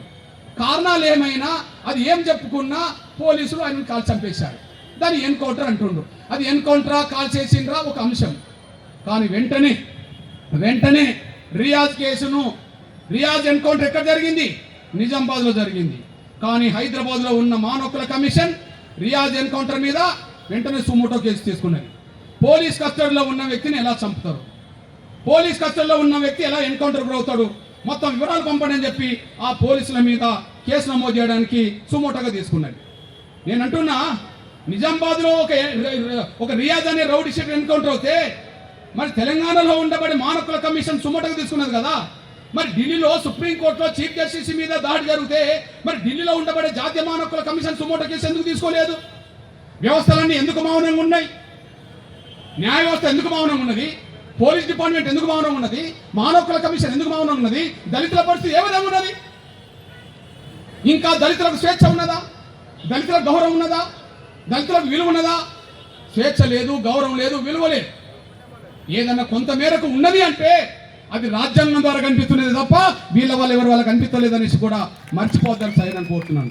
ఈ నేపథ్యంలోనే మీ బిడ్డగా, మీ అన్నగా మీకు ఒక విజ్ఞప్తి చేస్తున్నాను నేను. మీ బిడ్డగా, మీ అన్నగా ఒక విజ్ఞప్తి చేస్తున్నాను నేను. దయచేసి ఒక్కసారి ఆలోచించండి. ఖచ్చితంగా మీ అన్నగా చెప్తున్నాను నేను. అయ్యా, ఈ దేశంలో పుట్టిన ప్రతి ఒక్కరు భారతీయులే. భారతీయుల మధ్యలో వివక్ష ఎందుకు? అందరం భారతీయులేమంటున్నాం కదా, అందరం మన హిందువులేమంటున్నాం కదా, అందరం భారతీయులమే, అందరూ హిందువులే అంటున్నాం కదా. మరి భారతీయుల మధ్యలో కుల వివక్ష ఎందుకు? ప్రపంచంలో ఎక్కడ లేని ఈ వివక్ష ఇక్కడ ఎందుకు ఉన్నది? హిందువులు అనబడుతున్న బంధువులు అవుతే దళితులకు మాత్రమే స్వేచ్ఛ, స్వాతంత్రాలు. అన్ని ఇళ్లలో మేము ఇళ్లలో కిరాయికుంటే ఎందుకు కిరాయి దొరకట్లేదు? ఎందుకు ప్రేమిస్తే హత్యలు జరుగుతున్నాయి? ఎందుకు మీసాలు పెట్టుకుంటే చంపారు? ఎందుకు గుర్రం మీద పెళ్లి చేసుకొని ఊరేం చేస్తే చంపారు? ఎందుకు గుళ్ళోకి వస్తే ఇప్పటికీ మాకు రానియని ప్రాంతాలు కనిపిస్తున్నాయి? అందరూ ఒకటే అవుతే ఎందుకు ఈ వివక్ష? దయచేసి నేను విజ్ఞప్తి చేస్తున్నాను, అందరూ ఒకటే అనే భావంతో అన్ని విషయాల్లో సమానంగా ఉంటే అందరూ ఒకరినొకరు గౌరవించుకుందాం. కానీ మేము బంధువులు అనేది వీటికి అంటాం, మేము బంధువులు అనేది మీదికి అంటాం, వివక్ష మాత్రం చూపెడతామంటే ఖచ్చితంగా మా పట్ల వివక్ష చూపెట్టేవాళ్ళు ఎవరైనా సరే, మా పట్ల దాడులు చేసే వాళ్ళు ఎవరైనా సరే, మమ్మల్ని కులం పేట అవమానించడం సరే, వాళ్ళని రాజ్యాంగబద్ధంగానే ఎదుర్కొనే దమ్ము కూడా దళితులకు ఉన్నదనే విషయాన్ని భవిష్యత్తులో నిరూపిస్తాం. రాజ్యాంగబద్ధంగా, చట్టబద్ధంగా ఎదుర్కొనే దమ్మునే నిరూపిస్తాం. ఇక్కడ మీ అన్నగా చెప్తున్నానే, ఈ దేశంలో ఏ ధర్మం మమ్మల్ని మనుషులుగా చూడడానికి నిరాకరించింది? ఏ ధర్మం మమ్మల్ని అవమానించే పరిస్థితి తీసుకొచ్చింది? ఏ ధర్మం మమ్మల్ని ఈ దేశంలో అంటరాని వాళ్ళగా తయారు చేసింది? ఏ ధర్మం మమ్మల్ని ఊరికి దూరంగా నెట్టేసింది? ఏ ధర్మం అంబేద్కర్ కూడా ఒక ఇల్లు కిరాయి తీసుకుంటే దళితుడని తెలిసినాక ఊరికి దూరంగా నెట్టేసింది? ఏ ధర్మం బాబు జగ్జీవన్ రాము ఒక దేవాలయానికి వెళ్తే ఆ దేవాలయానికి వెళ్లకుండా నిరాకరించింది? ఏ ధర్మం ఈ మా గవాయి మీద దాడి చేయడానికి ప్రోత్సహించింది? ఏ ధర్మం మాకు స్వేచ్ఛ లేకుండా చేసింది? ఏ ధర్మం మమ్మల్ని పశువుల కంటే హీనంగా చూసింది? ధర్మాల గురించి మాట్లాడితే మరి ఏ ధర్మం? సనాతన ధర్మంలో లోపాలు లేవు, ఓకే మంచిదే. హిందూ ధర్మంలో లోపాలు లేవు, ఓకే మంచిదే. మరి ఎవరి ధర్మంలో మమ్మల్ని మనుషులుగా చూడలేదు? సనాతన ధర్మంలో లోపాలు లేవు, ఓకే మీరు చెప్పేది మేము వింటాం, సరే మంచిది. హిందూ ధర్మంలో వివక్ష లేదు, అందరు సమానమే, ఓకే మంచిది. మరి ఏ ధర్మం మమ్మల్ని మనుషులుగా చూస్తలేదు? ఏ ధర్మం మమ్మల్ని పశువుల కంటే హీనంగా చూసింది? ఏ ధర్మం మమ్మల్ని మనుషులుగా చూడడానికి నిరాకరిస్తున్నది? ఏ ధర్మం మమ్మల్ని దాడి చేస్తున్నది? ఏ ధర్మం మమ్మల్ని ప్రేమిస్తే సంపే ప్రయత్నం తీసుకొచ్చింది? ఇది తెలుసండి. సనాతన ధర్మం గొప్పదంటే ఆ గొప్పదని నేను కూడా ఒప్పుకుంటా. హిందూ ధర్మం గొప్పదంటే ఆ గొప్పదని నేను కూడా ఒప్పుకుంటా. మరి సనాతన ధర్మం గొప్పదైనప్పుడు, హిందూ ధర్మం గొప్పదైనప్పుడు మేము ఎట్లా అంటాను వాళ్ళైనా ఈ దేశంలో? మేము ఎలా అంటాను వాళ్ళైనా ఈ దేశంలో? మేము ఎలా పశువుల కంటే చూడబడ్డాం? ఎలా పశువుల కంటే చూడబడ్డాం? ఎవరు మమ్మల్ని చేసింది? పశువుల కంటే హీనంగా చూసిన వ్యవస్థ ఎవరిది? ఏ ధర్మం మమ్మల్ని పశువుల కంటే హీనంగా చూసింది? ఏ ధర్మం మమ్మల్ని మనుషులను చూడని నిరాకరిస్తున్నది? ఏ ధర్మం మమ్మల్ని చిన్న చూపు చూస్తున్నది? ఏ ధర్మం మమ్మల్ని అందరితో సమానంగా చూడలేకుండా పోయింది? తేల్చాల్సిన అవసరం ఉన్నది. తేల్చాల్సిన అవసరం ఉన్నది. హిందూ ధర్మ రక్షకులారా, అందరం హిందువులు అవుతే వివక్షత ఉండదని చెప్పండి. సనాతన ధర్మ రక్షకులారా, అందరూ సమానం అవుతే అసమానతలు ఉండేని చెప్పండి. అసమానతలు జరిగిన కాడ, దాడులు జరిగిన కాడ, హత్యలు జరిగిన కాడ, అత్యాచారాలు జరిగిన కాడ, ప్రేమిస్తే పెళ్లి చేసుకునే కాడ, సంపదమన్న కాడ ఇది తప్పు అని చెప్పి రోడ్డు మీదకి రండి. రోడ్డు మీదకి రండి. మేము రోడ్డు మీదకి వచ్చాం. లేదా మేము దాడులను సమర్థిస్తామని చెప్పి రోడ్డు మీదకి రండి. మాకు అభ్యంతరం లేదు. మా స్వేచ్ఛను గుర్తించడానికైనా రోడ్డు మీదకి రండి. మా స్వేచ్ఛను గుర్తించడానికైనా రోడ్డు మీదకి రండి. లేదా మేము దాడులు చేస్తాం, మాకు రాజ్యాంగం వర్తించదు, మాకు చట్టాలు వర్తించవు, మా విశ్వాసాల ప్రకారం మేము దాడులు చేస్తామని రోడ్డు మీదకి రండి. మాకు అభ్యంతరం లేదు. నేను అంటున్నా, ఈ దేశభక్తులు ఎవరు? ఈ దేశంలో దేశభక్తులు ఎవరు? నేను అంటున్నా, ఎవరైతే డాక్టర్ బాబాసాహెబ్ అంబేద్కర్ రాసిన రాజ్యాంగాన్ని 100% గౌరవిస్తారో కావాలే ఈ దేశభక్తులు, భారతదేశ భక్తులు. రాజ్యాంగంలో ఉండబడే చట్టాలు, రాజ్యాంగంలో ఉండే చట్టాలను ఎవరైతే గౌరవిస్తారో, ఆ చట్టాలకు ఎవరైతే విలువనిస్తారో వాళ్ళు దేశభక్తులు. మనం అంబేద్కర్ మన దేశానికి రాసిన రాజ్యాంగాన్ని మనం గౌరవించకపోతే పాకిస్తాన్ వాళ్ళు గౌరవిస్తారా? మన చట్టాలకు మనం విలువనియకపోతే అమెరికాలు విలువనిస్తారా? ఎవరు విలువనివ్వాలి మన చట్టాలకు? ఎవరు ఇవ్వాలి మన రాజ్యాంగానికి? మన భారతీయులమే కదా. మరి భారతీయులము రాజ్యాంగాన్ని గౌరవిస్తే ఈ వివక్షత ఉండదు కదా. చట్టాలను గౌరవిస్తే దాడులకు పాల్పడరు కదా. ఈ రాజ్యాంగం ప్రతి సమస్యకు పరిష్కారం చూపెట్టింది. ఈ రాజ్యాంగం ప్రతి అసమానతలకు పరిష్కారం చూపెట్టింది. ఈ రాజ్యాంగం ఎవరు తప్పు చేసినా దానికి శిక్ష చూపెట్టేసింది. ఆ శిక్ష పడాల్సింది, శిక్ష లేవాల్సింది రాజ్యాంగం ప్రకారంగా చట్టాలు మాత్రమే, ఆ వ్యవస్థలు మాత్రమే. ఎవరైనా వేయాల్సిందే. కానీ మేమే చేతులు తీసుకుంటాం, మేమే చేస్తామంటే చూస్తూ ఊరుకోవడానికి మేము మౌనంగా లేము. అంబేద్కర్ రాసిన రాజ్యాంగం మీద ప్రమాణంగా చేస్తున్నాం. అంబేద్కర్ రాజ్యాంగం ప్రమాణం చేస్తున్నాం. ఆయన రాజ్యాంగమే మమ్మల్ని మనుషులు గుర్తించింది. ఆయన రాజ్యాంగమే మాకు చదువు నేర్పించింది. ఆయన రాజ్యాంగమే మాకు ఉద్యోగాలు తీసుకొచ్చినాయి. ఆయన రాజ్యాంగమే మాకు గౌరవం తీసుకొచ్చింది. ఆయన రాజ్యాంగమే ఒక ఊర్లో సర్పంచ్ మొదలుకొని మొన్నటి వరకు దళితుడైన రాష్ట్రపతి స్థాయికి తీసుకొచ్చింది ఆయన రాష్ట్ర రాజ్యాంగమే. కాబట్టి రాజ్యాంగానికి విలువనిస్తే మీరు దేశభక్తులే. మేము రాజ్యాంగానికి విలువనిస్తున్నాం, నిజమైన దేశభక్తులు మేమే. రాజ్యాంగ పరిధిలో చట్టాలను గౌరవిస్తాం, నిజమైన దేశభక్తులు మేమే. కానీ రాజ్యాంగం మాకు వర్తించదు, చట్టాలు మాకు వర్తించవు అని విశ్వాసాల పేరుతో దాడులు చేస్తే మీరు దేశభక్తులు కాదు, దేశ ద్రోహులు అవుతారనే విషయం కూడా మర్చిపోతాను సార్ కోరుకుంటూ, దేశ ద్రోహులకు దేశభక్తులకు మధ్యలో యుద్ధం జరగాల్సిందే. దేశ ద్రోహులకు దేశభక్తులకు మధ్య యుద్ధం జరగాల్సిందే. 100% దళితులు దేశభక్తులు, 100% దేశభక్తులు, 100% గిరిజన దేశభక్తులు, నా బలహీన వర్గాల దేశభక్తులే. నేను ఒప్పుకుంటున్నా. ఎందుకంటే రాజ్యాంగాన్ని గౌరవించం, మా విశ్వాసాలే మాకు ముఖ్యమైనటోళ్ళు. రాజ్యాంగాన్ని గౌరవించని వాళ్ళు దేశభక్తులు కాదు, చట్టాలకు విలువనివ్వని వాళ్ళు దేశభక్తులు కాదు. రాజ్యాంగాన్ని గౌరవించి చట్టాలకు విలువనిచ్చిన వాళ్ళే దేశభక్తులు అవుతారు. కాబట్టి మేము డాక్టర్ బాబాసాహెబ్ అంబేద్కర్ రాసిన రాజ్యాంగం వల్లనే మేము మనుషులకు గుర్తించబడుతున్నాం. కాబట్టి మాకు కనీసం స్వేచ్ఛ వాయువులు పీల్చుకుంటున్నాం, కాబట్టి కొన్ని అవకాశాలు దక్కించుకుంటున్నాం. కాబట్టి మాకు అంబేద్కర్ రాసిన రాజ్యాంగమే ప్రమాణం. ఆయనను గౌరవిస్తున్నాం, రాజ్యాంగాన్ని గౌరవిస్తున్నాం, మేము దేశభక్తులం. కానీ ఆయన రాష్ట్ర రాజ్యాంగం గౌరవించమంటే, ఆయన రాష్ట్ర చట్టాలకు విలువనివ్వమంటే ఈ దేశ పౌరులు కాకుండా పోతారు, బయట వాళ్ళు అవుతారు. బయట వాళ్ళను బయటికి పంపాల్సిన రోజు కూడా భవిష్యత్తులో అవుతుంది అనేసి కూడా మర్చిపోవద్దని సవినంగా కోరుకుంటూ, ఏది ఏమైనా ఇప్పుడు మన వాదన ఏదైతున్నదో, ఇప్పుడు మన అభిప్రాయం ఏదైతున్నదో, రాబోయే రోజుల్లో దేశభక్తులకు దేశద్రోహుల మధ్య యుద్ధం జరుగుతుంది. దేశభక్తులకు దేశద్రోహుల యుద్ధం జరుగుతుంది. దేశభక్తులు ఎవరు? రాజ్యాంగాన్ని గౌరవించేటోళ్ళు దేశభక్తులు, చట్టాలకు విలువనిచ్చే దేశభక్తులు. రాజ్యాంగాన్ని గౌరవించే వాళ్ళు దేశభక్తులు కాదు, దేశద్రోహులు అవుతారు. ఈ దేశభక్తులకు దేశద్రోహుల మధ్యలో, రాజ్యాంగాన్ని గౌరవించేటోళ్లకు రాజ్యాంగాన్ని ధిక్కరించే వాళ్ళ మధ్యలో, చట్టాలకు విలువనిచ్చేటోళ్ళు చట్టాలను ధిక్కరించే వాళ్ళ మధ్యలో యుద్ధం జరిగితే ఆ యుద్ధానికి ఎంఆర్పిఎస్ నేతృత్వం అవుతుంది దేశంలో దళిత రక్షణ పక్షాన. అందువల్ల రాబోయే రోజుల్లో ఇక్కడనే కాదు ఏ ఢిల్లీలో దాడి జరిగిందో, ఏ ఢిల్లీలో జరిగిందో, ఏ సుప్రీంకోర్టు ఢిల్లీలో ఉన్నదో, ఏ మానవ హక్కుల కమిషన్ ఢిల్లీలో ఉన్నదో, ఏ ఢిల్లీ పోలీస్ యంత్రం ఢిల్లీలో ఉన్నదో, ఏ సుప్రీంకోర్టు న్యాయస్థానం ఢిల్లీలో ఉన్నదో, ఆ ఢిల్లీలోనే ఈ నెల 17వ తారీఖు నాడు చెలో ఢిల్లీ పెడుతున్నాం. ఆ ఢిల్లీ కూడా రావాల్సిందిగా యుద్ధం చేస్తూ చెలో ఢిల్లీకి దేశభక్తులు దేశద్రోహుల మధ్యన యుద్ధం జరగబోతుంది. ఆ యుద్ధానికి రేపు ఢిల్లీకి రావడానికి సిద్ధపడాల్సిందిగా నేను సవినం కోరుతూ, ఢిల్లీకి వచ్చేటోళ్ళు ఒకసారి చేతులు ఎత్తాల్సిందిగా విజ్ఞప్తి చేస్తూ ముగిస్తున్నాను. జై భీమ్, జై జీవన్, జై పులే. ధన్యవాదాలు. రాజ్యాంగం వాళ్ళకి వర్తించదా? రాజ్యాంగ పరిధిలో చట్టాలు వాళ్ళకి వర్తించవా? ఇది ఎక్కడి న్యాయం? విశ్వాసాల పేరుతో మనుషులు చంపవచ్చునా? ధర్మాల పేరుతో మనుషులను చంపవచ్చునా? విశ్వాసాల పేరుతో మనుషులను అవమానించవచ్చునా? విశ్వాసాల పేరుతో మనుషుల మీద బూటుదాడి చేయవచ్చునా? అట్లా చేస్తే చట్టాలు వర్తించవా? అట్లా చేస్తే రాజ్యాంగం ఒప్పుకుంటుందా? ఎందుకు చట్టాలు మౌనంగా ఉన్నాయి?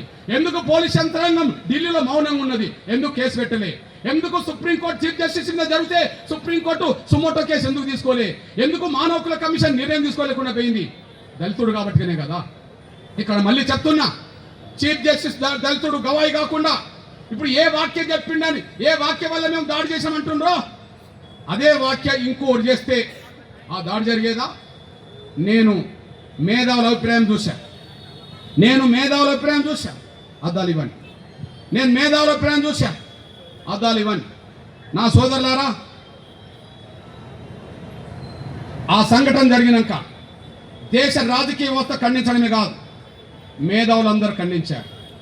ఆ మేధావులు ఖండించిన దాంట్లో మన తెలుగు ప్రముఖుడే, అతను కూడా బ్రాహ్మణ వ్యక్తి, ఢిల్లీలో సీనియర్ రిపోర్టర్ పనిచేస్తున్న ఏ కృష్ణారావు గారు ఈ సంఘటన జరిగిన తెల్లారే ఆయన ఒక వ్యాసం రాశాడు ఆంధ్రజ్యోతికి రాసిన వ్యాసానికి హెడ్డింగ్ ఏం పెట్టినంటే, జాతి సంస్కారానికి భావోద్వేగాల కలంకం. జాతి సంస్కారానికి భావోద్వేగాల కలంకం. అందులో రాస్తూ ఒక మాట అన్నాడు, నిజంగా ఏ వాక్య అయితే ఈ చీఫ్ జస్టిస్ చేసిండని చెప్పి దాడి చేసిన అంటుండ్రో, ఆ చేసే దాడికి సమర్థించుకుంటుండ్రో, నిజంగా ఆ స్థానంలో ఇంకొకరుండి ఇంతకంటే ఎక్కువ ఘాటు వాక్యాలు చేసిన దాడి చేసే వాళ్ళ అయితే గతంలో ఎందుకు చేయలేదని చెప్పి ఒక బ్రాహ్మణ రిపోర్టరు రాశాడు. అది మీకు చదివినిపిస్తా. నేను మళ్ళీ చెప్తున్నా, ఆ స్థానంలో దళితుడు కాకుండా ఇంకెవరైనా ఆ బూటు దాడి జరిగేది కాదు. ఇక్కడ మీ అన్నగా చెప్తున్నా, దాడి జరగడానికి కారణానికి చెప్తూ జరిగిన విషయం ఇది. మధ్యప్రదేశ్లో ఖజరోహ్ అనే ప్రాంతంలో వేలాది విగ్రహాలు ఉన్నాయి. పురాతనకు సంబంధించిన వస్తువులు అన్ని రకాలుగా ఉన్నాయి. ఒక దేవుళ్ళు దేవతల విగ్రహాలే కాదు, అన్ని సంస్కృతులకు సంబంధించిన విగ్రహాలు అక్కడ ఉన్నాయి. అందులో ఒకటి విష్ణుమూర్తి విగ్రహం, తలలేని విగ్రహంగా ఉన్నది. అది ఎప్పటి నుంచో ఉన్నది. అది పురాతన శాఖ పరిధిలో ఉన్నది. దాన్ని ఆ విష్ణుమూర్తి విగ్రహానికి మళ్ళా ఆ తల పెట్టే విధంగా మాకు అవకాశం ఇవ్వని చెప్పి సుప్రీంకోర్టుకి వచ్చింది.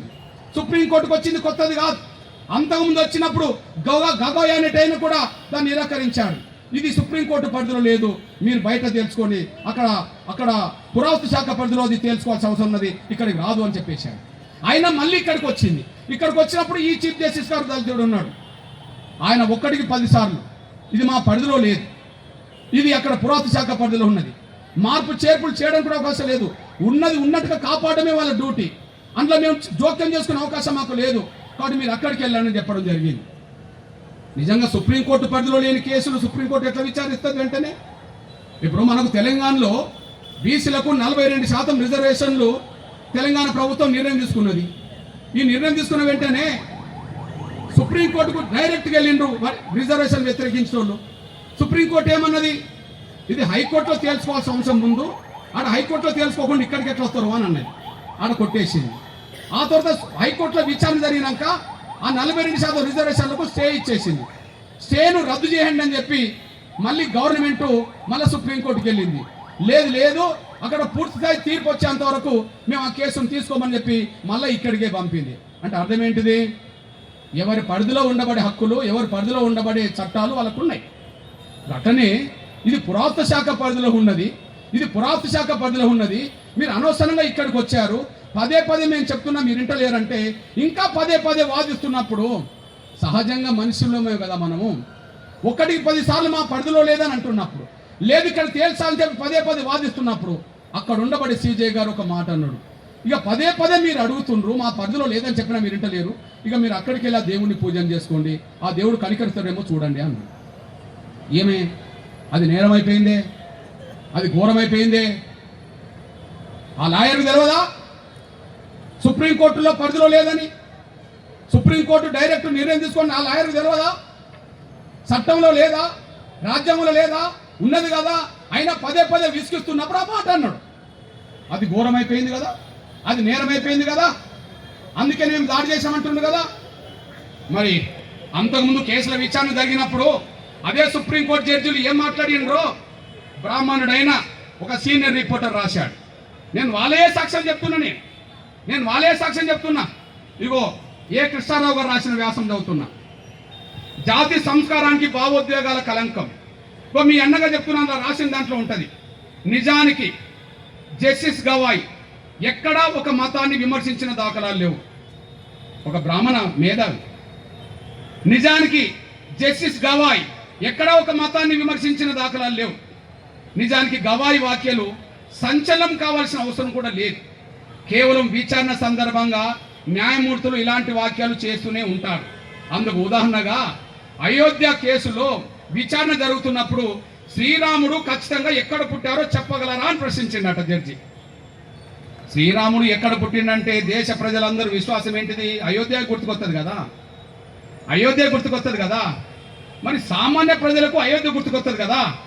మరి సుప్రీంకోర్టు జడ్జి ఆ రాముడు ఎక్కడ పుట్టిండో ఆధారం చూపెట్టగలుగుతామంటే రావాల్సింది కోపం అప్పుడు కదా. సామాన్య ప్రజలకు అయోధ్యలో పుట్టింది అంటారు కదా, కానీ సుప్రీంకోర్టు జడ్జి శ్రీరాముడు ఖచ్చితంగా ఎక్కడ పుట్టారో చెప్పగలరని న్యాయవాదులను ప్రశ్నించాడు కదా. అంటే నీకు తెలవదా అని చెప్పి గూటుదాడి చేయలేదే, గూటుదాడి చేయలేదే. ఈయన దళితుడు, ఆయన అగ్రవర్ణాలు బ్రాహ్మణుడు. రెండోది, రాముడు రఘువంశానికి చెందిన వారు కదా, ఇప్పుడు అక్కడ ఎవరన్నా ఉన్నారా అని అడిగిండు. అంటే రాముడు వంశం సంబంధించిన ఒక 4000 5000 సంవత్సరాల క్రితం పుట్టిన రాముడు వంశం సంబంధించిన వాళ్ళే ఇప్పుడు అక్కడ ఉండాలని, ఇక్కడ ఉండాలని మనకు రూల్ ఉన్నదా? కానీ అడిగినరు. మరి అప్పుడేం కోపం రాలేదే, అప్పుడేం బూటుదాడి జరగలేదే. మూడో విషయం అసలు రాముడు పుట్టిన ఆ ప్రాంతానికి దైవత్వం ఎందుకు ఆపాదిస్తున్నారని చెప్పి ప్రశ్నించాడు. ఇక్కడ రాముడు గొప్ప రాజు అనేటోళ్ళం ఉన్నాము, రాముడు దేవుడు అనేటోళ్ళు కూడా ఉన్నారు. దేవుడు అనేటోళ్ళకు అది ఒక విశ్వాసం. ఆయన పుట్టిన ప్రాంతం దైవత్వంతో కూడుకున్నది. మరి రాముడు పుట్టిన ప్రాంతానికి దైవత్వంతో కూడుకున్నదనే విషయం తెలిస్తే అసలు రాముడు పుట్టిన ప్రాంతానికి దైవత్వాన్ని ఎందుకు ఆపాదిస్తుందని చెప్పి ఒక బ్రాహ్మణ జడ్జి అడిగారు. రాముడు మా దేవుడు, ఆయన పుట్టిన ప్రాంతానికి దైవత్వం కాకపోతే ఇంకేమనుకుంటున్నాం అని చెప్పి గూటిదాడి చేయలేదే. మా పరిధిలో లేదు, ఇక మీరు పదే పదే విసిగిస్తుండ్రు, అక్కడికి పోయి పూజ చేసుకోండి అంటేనే తప్పైతే మరి రాముడు ఎక్కడ పుట్టిండో ఆధారాలు అడిగిండు, తప్పుగా లేదా? రాముడు పుట్టిన వంశం ఏందో ఇప్పుడు ఉన్నారా అని అడగడం తప్పుగా లేదా? రాముడు పుట్టిన ఆ ప్రాంతానికి దైవత్వాన్ని ఎందుకు ఆపాదిస్తుందని చెప్పి ఒక బ్రాహ్మణ జడ్జి అన్నాడు, తప్పుగా లేదా? అదే సమయంలో విశ్వాసాలకు విరుద్ధంగా తీర్పులు వచ్చినాయి. ఆ తీర్పులు జడ్జీలు అగ్రకుల జడ్జీలే ఇచ్చారు. కేసు ఏంటిది? శబరిమల కేసు. శబరిమల కేసులో మనందరికీ తెలుసు, శబరిమల అయ్యప్ప దేవాలయానికి స్త్రీలు వెళ్ళడానికి అవకాశం లేదు, అందరిలాగానే స్త్రీలు వెళ్ళలేరు. మరి అక్కడ విశ్వాసం ఏంటిది? ఆ శబరిమల దేవాలయానికి స్త్రీలు రాకూడదు అని చెప్పి. మరి రాజ్యాంగంలో ఏముంటుంది? చట్టాలు ఏం చెప్తాయి? రాజ్యాంగంలో చట్టాలు స్త్రీలకు పురుషులకు మధ్యలో ఎక్కడ వివక్ష చూడొద్దు అని ఉంటుంది. ఏది దేవాలయాలు కానీ, స్కూల్లో కానీ, ఇంకోది కానీ ఎక్కడ కూడా వివక్ష అనేది ఉండకూడదు అని ఉంటుంది. ఈ కేసు ఒక మహిళ పోయింది, మేమెందుకు శబరిమల దేవాలయాన్ని సందర్శించొద్దు, మేమెందుకు లోపలికి వెళ్ళి పూజ చేయొద్దని చెప్పి కేసేస్తే సుప్రీంకోర్టు జడ్జీలు ఏం చెప్పిండో చూడండి. శబరిమల కేసులో సుప్రీంకోర్టు భక్తి శ్రద్ధల విషయంలో లింగ వివక్ష కూడదని స్పష్టం చేసింది. ఆ సందర్భంగా ఎన్నో వాద వివాదాలు జరిగినాయి. ఇప్పుడు చెప్పండి, ఆడ లింగ వివక్ష లేదు. మొన్ననే మన రాష్ట్రపతి మన గిరిజన బిడ్డ అయిన రాష్ట్రపతి మొన్ననే శబరిమల దేవాలయానికి వెళ్ళి పూజ చేసుకొని వచ్చేసింది. ఇక్కడ మీ అన్నగా చెప్తున్నా, మీ బిడ్డగా చెప్తున్నా, అంటే శబరిమల కేసు ఏం జరిగినట్టు? లింగ వ్యవస్థ ఉండదు, దేవాలయంలో మహిళలు కూడా రావాలని చెప్పేసింది. విశ్వాసం ఏం చెప్తున్నది? విశ్వాసం ఏం చెప్తుంది? మహిళలు చూడని చెప్పింది. మరి విశ్వాసానికి విరుద్ధంగా తీర్పులు ఇచ్చారు కదా, విశ్వాసానికి విరుద్ధంగా తీర్పులు ఇచ్చారు కదా, ఎందుకు దాడి జరగలేదు ఆ జడ్జి మీద, ఆ బ్రాహ్మణ జడ్జి మీద, ఉన్నత వర్గాల జడ్జి మీద ఎందుకు దాడి జరగలేదు? దాడి జరగదు, ఆయన ఉన్నత వర్గాల జడ్జి కదా, ఏమన్నా కానీ ఏమన్నా తీర్పునివ్వండి. దళితులు మాట్లాడతారా? దళితులు ఇట్లాంటి మాటలు మాట్లాడతారా? మా బ్రాహ్మణులు మాట్లాడనియండి. అందుకనే ఎక్కడో ఉన్నది, బ్రాహ్మణులను ఎవరన్నా చంపితే అది మహాపాప మాట, కానీ బ్రాహ్మణులు ఎవరినన్నా చంపినా కూడా అది పెద్ద శిక్ష ఉండకూడదట. బ్రాహ్మణులను చంపితే మహాపాప మాట ఏదో మన ధర్మంలోనో ఇంకో ధర్మంలో చెప్పిన సాక్తి ఎవరో చెప్తున్నారు. కానీ అదే దళితుల్లో ఇంకోనో బ్రాహ్మణులు చంపినా పెద్ద శిక్ష వాళ్ళలాగా ఉండకూడదంట. అంటే శిక్ష అందరికి సమానంగా లేదు. కాబట్టి ఇప్పటికి కూడా గదే కనిపిస్తున్నది, ఆయన నోటి నుంచి మాట జారడమే బూటు దాడి తీసింది, కానీ అక్కడ మాత్రం దాడి చేయలే. ఇంకో ఘోరమైన మాట ఒక జడ్జీలు మాట్లాడినట్టుగా ఈ మధ్యలో టీవీలో వచ్చేసింది. మీ అందరూ తెలుసు, ఆంధ్ర మేధావుల సంఘం అధ్యక్షుడు చలసాని శ్రీనివాస్ గారు, ఆయన కూడా బ్రాహ్మణుడే. ఆయన మొన్న టీవీలో ఒక ఇంటర్వ్యూ ఇస్తూ నిజంగా చీఫ్ జస్టిస్ మీద దాడి జరగడం అంటే నాలాంటి వాళ్ళు అంగీకరించలేకుండా పోతుండ్రు. ఆయన దళితుడు కాబట్టి దాడి జరిగిందని అన్నాడు. ఆయన చీఫ్ జస్టిస్ దళితుడు కాబట్టినే దాడి జరిగింది. ఆయన అన్న మాట ఏంది? అంతకుముందు చాలా మంది చాలా మాట్లాడిందని చెప్పి ఒక ఉదాహరణ తీసుకొచ్చాడు. మహాభారత చరిత్రలో రాధాకృష్ణ సంబంధాల గురించి మాట్లాడుతూ మనం ఏమనుకుంటాం? రాధాకృష్ణ సంబంధాలను ప్రేమ సంబంధాలుగా గొప్పగా చూస్తాం. మనం రాధాకృష్ణ సంబంధాలను ప్రేమ సంబంధాలు గొప్పగా చూస్తాం. కానీ ఒక సుప్రీంకోర్టు జడ్జి ఆ సంబంధాలను వేరే రకంగా చూసి మాట్లాడిందంట. రాధాకృష్ణ సంబంధాలను వేరే సంబంధంగా ఒక బూత్ మాటలతో కూడిన మాటలు మాట్లాడి అది ఆ సంబంధం కదా అని చెప్పి మాట్లాడిందట. మరి అప్పుడు ఎందుకు దాడి జరగలేదని చెప్పి చెల్లసాని శ్రీనివాస్ ప్రశ్నించారు. అంటే మీ అన్నగా చెప్తున్నా, ఒక మాట మాట్లాడిందని చెప్పి దాడులు చేస్తామంటారు కదా, ఇంతకంటే 10 రెట్లు 100 రెట్లు ఎక్కువ దుర్భాషలు మాట్లాడిన జడ్జీల జోలికి ఎవరు వెళ్ళలేదు. కానీ కేవలం చీఫ్ జస్టిస్ దళితుడు అన్నందుకే ఈ దాడి చేసిందనే విషయం స్పష్టంగా రుజువుతోంది. ఒకవేళ దాడి చేసి సమర్థించుకుంటామంటాడు కదా, అవును మళ్ళా దాడి చేస్తామంటాడు కదా, ఒకవేళ న్యాయమూర్తులే తప్పు చేసిండు అనుకోండి, అది రాజ్యాంగానికి విరుద్ధంగా చట్ట విరుద్ధంగా న్యాయమూర్తులే తప్పు చేసిండు అనుకోండి, రాజ్యాంగానికి విరుద్ధంగా చట్ట విరుద్ధంగా ఒకవేళ న్యాయమూర్తులే తప్పు చేస్తే శిక్ష లేవాల్సింది ఎవరు? మాకు తీర్పు అనుకూలంగా రాలేదని చెప్పి బూటు దాడి చేయవచ్చునా? మా తీర్పు మాకు అనుకూలంగా రాలేదని చెప్పి జడ్జీలను కొట్టవచ్చునా? మా తీర్పు మాకు అనుకూలంగా రాలేదని చెప్పి జడ్జీలను చంపవచ్చునా? జడ్జీలు కూడా తప్పు చేయలేదా అంటే తప్పు చేసిందని ఎవరైనా అనుకుందాం, ఈయన కాదు ఎవరైనా తప్పు చేసింది అనుకుందాం. ఒకవేళ జడ్జీలు రాజ్యాంగ విరుద్ధంగా చట్ట విరుద్ధంగా జడ్జీల ప్రవర్తన ఉంటే, వాళ్ళ నిర్ణయాలు ఉంటే, తీసుకోవాల్సిన నిర్ణయం ఎవరు తీసుకుంటారు? ప్రభుత్వాలు తీసుకుంటాయి, పార్లమెంటు తీసుకుంటుంది. ధర్మం పేరుతో దుర్మార్గం చేయొద్దు, చేయొద్దని చెప్పి ఒక న్యాయమూర్తి రాశాడు. ధర్మం పేరుతో దుర్మార్గం చేస్తే న్యాయమూర్తి రాస్తే ఒక మాట అన్నట్టు చూడండి, తీర్పు నచ్చకపోతే దాడి చేయవచ్చునా? మరి విశ్వాసాల పేరుతో తీర్పు వచ్చింది, మీకు వ్యతిరేకంగా దాడి చేయలేదు కదా. దళితుడు దాడి చేస్తే మీరు సమర్థించుకుంటున్నారు కదా. మరి దళితుడే ఒకవేళ తప్పు చేసింది అనుకుంటే శిక్ష మీరేం చేసేది? మీరేది బూటు దాడి చేసేది? మీరెందుకు మనం సమర్థించుకునేది? ఇక్కడ మీ అన్నగా చెప్తున్నాను ఏమున్నదంటే, ఒకే విషయాన్ని పదే ప్రస్తావిస్తూ వాదన సాగిస్తున్నప్పుడు కోర్టు టైం పాడు చేయవద్దని సుప్రీంకోర్టు ప్రధాన న్యాయమూర్తి మందలించి ఉండవచ్చు. ఒకవేళ అది తప్పనుకుంటే ఖచ్చితంగా ఆ న్యాయమూర్తిని అభిశంసన చేసే అధికారం కేంద్ర ప్రభుత్వానికి ఉంది కదా అని చెప్పేశారు. అవును, వాళ్ళు హైకోర్టు న్యాయమూర్తులా సుప్రీంకోర్టు న్యాయమూర్తులా వాళ్ళు కూడా చట్ట విరుద్ధంగా రాజ్యాంగ విరుద్ధంగా ఏదన్నా వాళ్ళ ప్రవర్తన వాళ్ళ మాట వాళ్ళ నిర్ణయాలు ఉంటే తీసుకోవాల్సిన నిర్ణయం ఎవరు? వాళ్ళ మీద చర్య ఎవరు తీసుకుంటుంది? పార్లమెంట్ తీసుకుంటుంది కదా. మరి పార్లమెంటు చేయాల్సిన పని పార్లమెంట్ చేస్తుందేమో.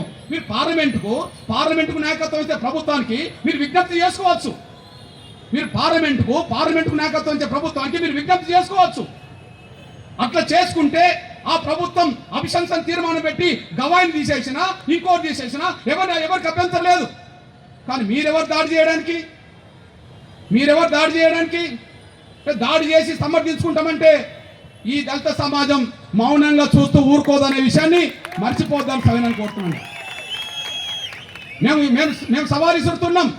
ఎస్, మా గవాయి పక్షాన ఉన్నాం, న్యాయ వ్యవస్థ పక్షాన ఉన్నాం, రాజ్యాంగం పక్షాన ఉన్నాం. మేమే కాదు, ఎంతమంది వ్యాసాలు రాశారు. ఈ అధర్మ దాడికి జవాబుదారు ఏది? మానవ హక్కుల కమిషన్ జవాబుదారితనం తీసుకోలే, పోలీస్ డిపార్ట్మెంట్ మా జవాబుదారితనం తీసుకోలే, న్యాయ వ్యవస్థ జవాబుదారితనం తీసుకోలే. ఒక పెద్ద మేధావి రాసిండు, ఆయన రాజ్దీప్ సర్దేశార్. ఈ అధర్మ దాడికి జవాబుదారి ఏది అంటే, ఒక దళితుడు చీఫ్ జస్టిస్ అయితే ఆయన దాడి గురవుతే జవాబుదారితనం ఎవరు తీసుకోవట్లేదు కదా అని చెప్పి ఒక వ్యాసం రాశారు. ఇక్కడ ఆ దాడిని ఉద్దేశించి ఈ ఘటన రేపటి దృశ్యం ఏం చెప్తుంది? అసలు దళితుల పరిస్థితి ఇప్పటికి ఎట్లా ఉన్నదో ఒక వ్యాసంలో చెప్పేసిండు. చూడండి, ఒక వ్యాసం చెప్పింది ఈ ఘటన రేపటి దృశ్యం ఏమిటి. చదువుతున్నా చూడండి. భారతదేశంలో కొన్ని సంఘటనలు అనూహ్యంగా రాజకీయ పరిణామాలకు దారితీస్తున్నాయి. ఇటీవల చోటు చేసుకున్న కొన్ని ఘటనల రాజకీయ పర్యవసనాలు ఎలా ఉంటాయో భవిష్యత్తులో వేచి చూడాల్సి ఉన్నది. భారత ప్రధాన న్యాయమూర్తి జస్టిస్ గవాయిపై దాడి జరిగి కొద్ది రోజులు గడవక ముందే, అది దిగ్గం నుంచి చేరుకోక ముందే హర్యానాలో పూరన్ కుమార్ అనే ఒక ఐపీఎస్ అధికారి ఆత్మహత్య చేసుకోవడం జరిగింది. ఆ సంఘటన జరిగిన 2 రోజులకు ముందే, ఈ 2 ఘటనలకు ముందే రాయ్బరేలీలో ఒక అమాయకుడిని చెట్టు కట్టి కొట్టి చంపారు. ఈ ముగ్గురు కూడా దళితులే కావడం దేశంలో దళితుల పరిస్థితి ఒక నిదర్శనంగా కనిపిస్తుందని చెప్పి రాశారు. ఒక వారం రోజు చీఫ్ జస్టిస్ మీద బుట్టుదాడి జరుగుతుంది. ఇంకొక దళిత ఐపీఎస్ అధికారిని వేధిస్తే ఆత్మహత్య చేసుకోవాల్సి వచ్చింది. ఒక దళిత యువకుడిని చెట్టు కొట్టి చంపే పరిస్థితి ఇవాళ నెట్టబడ్డది. అంటే దళితుల పరిస్థితి ఇంకా ఏ స్థాయిలో ఉన్నదో దీన్ని అర్థం చేసుకోవాల్సిన అవసరం నెట్టబడ్డది. ఇట్లాంటి పరిస్థితిలోనే ఇవాళ మేము దళితుల ఆత్మగౌరవాన్ని కాపాడుకునే నేపథ్యంలోనే ముందుకు రావాల్సిన పరిస్థితి వచ్చేసింది. ఇక్కడ మీ అన్నగా చెప్తున్నా, నేను బూటుతో